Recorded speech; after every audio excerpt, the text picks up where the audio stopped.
दिवसभर इथं बसून मी काय करतो ते तुम्हाला सांगणार आहे, ऐका. हे बघा, हा एक प्रोडक्ट आहे. ह्या प्रोडक्टचा माझ्याकडे 1000 स्टॉक आहेत. ह्या प्रोडक्टला मी असा एक पॅकेट घेतो. हे बघा, असा पॅकेट. ह्या पॅकेटमध्ये हा टाकतो आणि हा स्टिकर करून याला बंद करतो. हा झाला पॅक. याचा ऑर्डर ह्या कम्प्युटरमध्ये येतो. ह्या कम्प्युटरमध्ये आल्यानंतर त्याचा मी बाहेर प्रिंट काढून आणतो.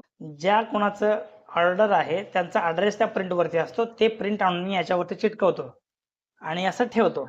कुरिअर बॉय येतो, याला घेऊन जातो आणि ज्याचा ऑर्डर आहे त्याला देतो. त्याच्या मोबदल्यामध्ये मला काही पैसे मिळतात. उदाहरणामध्ये तर मित्रांनो, समजा हा प्रोडक्ट 100 रुपयाचा आहे आणि मी विकतो अमेझॉनवरती 300 रुपयाला.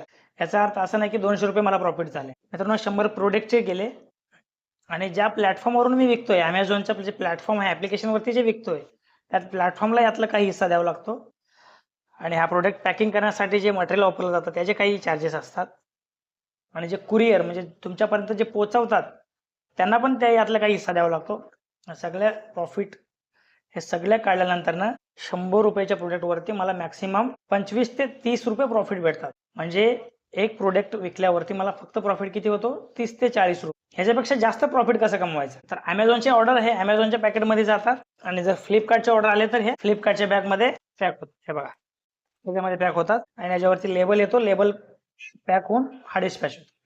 तर हा प्रोडक्ट आहे. अजून एक आहे मेशोचं पॅकेट वगैरे बाहेर आहे. तर मित्रांनो, दिवसभर मी इथे बसून हाच काम करतोय. ह्यामध्ये भरपूर पैसा आहे. मी करतोय काही वर्षापासून करतोय. याच्यामधून बऱ्यापैकी प्रॉफिट होत आहे. तर ह्या सगळ्या गोष्टी खूप मोठ्या लेवलला करावा लागतो. खूप इन्व्हेस्टमेंट जास्त लागतो. त्याच्यामुळे हा स्लो काम करावा लागतो. नंतर हा ऑटोमॅटिकली मोठा होतो. तर यासाठी एक अशी जागा लागते शांत बसून काम करण्यासाठी. कळलं का?